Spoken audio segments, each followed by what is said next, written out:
Hello మా video నచ్చిందా వెంటనే లైక్ అండ్ కామెంట్ చేయండి. ఇంకా మా Andhra Vilas movie news channel కు సబ్స్క్రైబ్ చేసి నూతన వీడియోల కోసం బెల్ ఐకాన్ ను క్లిక్ చేయండి.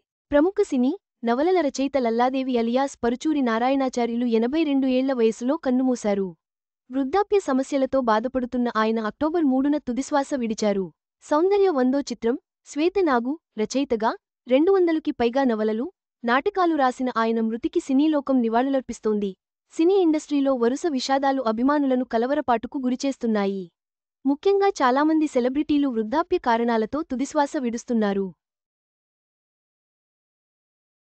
ఈ క్రమంలోనే ఇప్పుడు ప్రముఖ రచయితగా పేరు సొంతం చేసుకున్న లల్లాదేవి అలియాస్ పరుచూరి నారాయణాచార్యులు అక్టోబర్ 3వ తేదీ తెల్లవారుజామున తుది శ్వాస విడిచారు.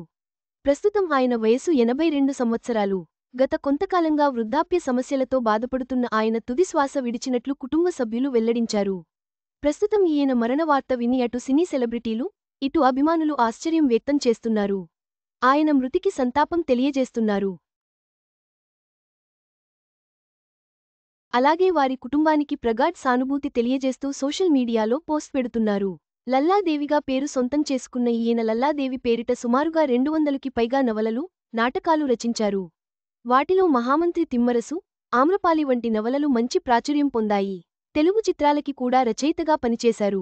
లల్లాదేవి నవలల ఆధారంగా రూపొందిన చిత్రాలు. ఇకపోతే లల్లాదేవి రాసిన ప్రముఖ నవల శ్వేతనాగు ఆధారంగానే సి.వి. రెడ్డి, సంజీవ దర్శకత్వంలో అదే టైటిల్తో సినిమా నిర్మించారు. ఇది సౌందర్య వందో సినిమా కావడం గమనార్హం. లల్లాదేవి శ్వేతనాగు నవల సినిమాగా రూపుదిద్దుకున్నప్పుడు తోటపల్లి సాయినాథ్ ఈ చిత్రానికి సంభాషణలు అందించారు. దివంగత నటీమణి సౌందర్య ప్రధాన పాత్రలో అబ్బాస్ కీలక పాత్ర పోషించారు. అంతేకాదు సీనియర్ హీరో, స్వర్గీయ నందమూరి తారక రామారావు నటించిన సామ్రాట్ అశోక చిత్రం కూడా ఈయన నవల ఆధారంగానే రూపొందించడం జరిగింది. బి. విట్లాచార్య దర్శకత్వం వహించిన చివరి చిత్రం కరుణించని కనకదుర్గ. ఈ చిత్రానికి లల్లాదేవి కథను అందించారు. ఈ సినిమాలో కె.ఆర్. విజయ్ టైటిల్ రోల్ పోషించగా, శ్రీనివాస శర్మ, యమున జంటగా ఆకట్టుకున్నారు. 1992లో వచ్చిన ఈ సినిమాకి ప్రముఖ రచయిత సత్యానంద సంభాషణలు అందించారు. అందులో ఏకైక రచయితగా గుర్తింపు. 1980వ దశకంలో తెలుగు సాహితీ రంగంలో సుప్రసిద్ధులైన రచయితలలో ఒకరిగా పేరు సొంతం చేసుకున్న ఈయన రాసిన పలు నవలలు మొదట సీరియల్స్ రూపంలో వచ్చాయి.